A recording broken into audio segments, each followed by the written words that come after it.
جو چیز رمضان کے علاوہ 200 کی ہوتی ہے، رمضان میں ہم حاجی صاحبان دام بڑھا کے 500 تک لے کے جاتے ہیں۔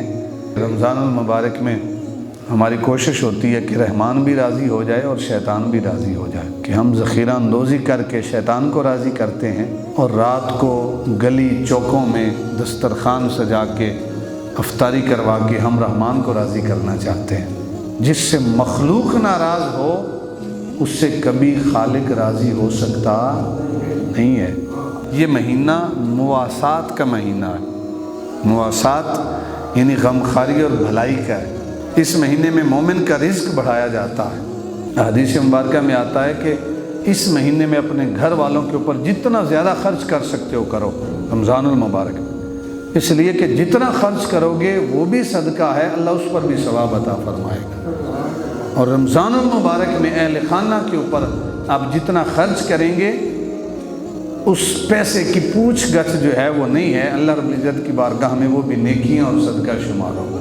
جو اس مہینے میں روزہ دار کو روزہ افطار کروائے اس کے گناہوں کے لیے مغفرت ہے، اللہ اس کے گناہوں کو معاف کر دیتا ہے جو روزہ دار کو روزہ افطار کروائے۔ ساتھ یہ بھی ارشاد فرمایا کہ اس افطار کرانے والے کو ویسے ہی ثواب ملے گا جیسے روزہ رکھنے والے کو ملے گا، یعنی اس کو فرض کا ثواب، اس کو افطار کروانے کا فرض کے برابر ثواب اللہ رب العزت عطا فرمائے گا، بغیر اس کے کہ اس کے اجر میں کچھ کمی ہو۔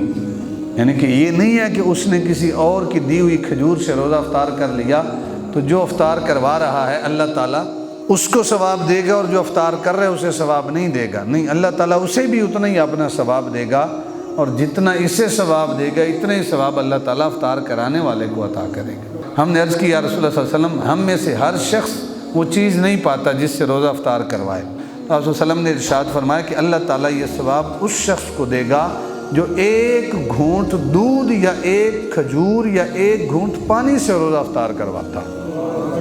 یعنی یہ ثواب اس کے لیے نہیں ہے جو طرح طرح کی ڈشیں تیار کرے پھر لوگوں کو کھانا جو ہے کھلائے اور روزہ افطار کروائے۔ جس نے ایک گھونٹ دودھ کا لوگوں کو پلایا، ایک گھونٹ پانی کا پلایا یا ایک کھجور کے ساتھ روزہ افطار کروایا، اللہ اسے بھی اتنا اجر عطا فرمائے گا جتنا روزے دار کو اللہ اجر عطا فرماتا۔ یہ محبوب خدا کا فرمان۔ اور پھر احباب وقار سرکار نے ارشاد فرمایا جس نے روزہ دار کو پیٹ بھر کر کھلایا وہ تو ہے ایک کھجور سے افطار کروایا، اب جس نے پیٹ بھر کر کھلایا اس کو اللہ رب العزت قیامت کے دن میرے حوض کوثر سے پانی پلائے گا، کوثر کا جام پلائے گا، اور وہ ایسا پانی ہے سرکار نے ارشاد فرمایا جو پیے گا پھر اسے کبھی پیاس نہیں لگے گی۔ یہ اس سے جس نے رمضان المبارک میں روزہ دار کو پیٹ بھر کر کھانا کھلایا۔ اس کی ایک شکل تو یہ کہ آپ اس کو گھر میں دعوت دیں، گھر میں دعوت دے کر اس کے لیے کھانے کا اہتمام کریں۔ ایک شکل یہ ہے کہ آپ دکاندار ہیں، آپ کے پاس کوئی سامان لینے کے لیے آتا ہے، آٹا لینے کے لیے آتا ہے، سبزی لینے کے لیے آتا ہے، لیکن اس کے پاس پیسے نہیں ہیں، آپ کہتے ہیں کوئی بات نہیں، آج میری طرف سے تمہارے گھر میں کھانا پک جائے۔ تو اللہ رب العزت جو اس نے کھانے کا سامان اسے دیا، جو اسے آٹا دیا، آپ کے ہاں مزدور لگا ہے، اسے آپ نے اجرت دینی ہے 800 روپے۔ جب رات کو آپ اجرت دیتے ہیں آپ کہتے ہیں بھئی 800 نہیں تجھے دے رہا، میں تجھے 1300 دے رہا ہوں، میں تجھے 1000 دے رہا ہوں، 200 500 میں تجھے اضافی دے رہا ہوں۔ اس کے ذریعے تو نے کھجوریں خریدنی ہے، تو نے کھانے کا راشن خریدنا ہے، اور آج تمہارے سارے گھر والوں کی جو افطاری ہے، جو کھانا ہے وہ میری طرف سے ہے۔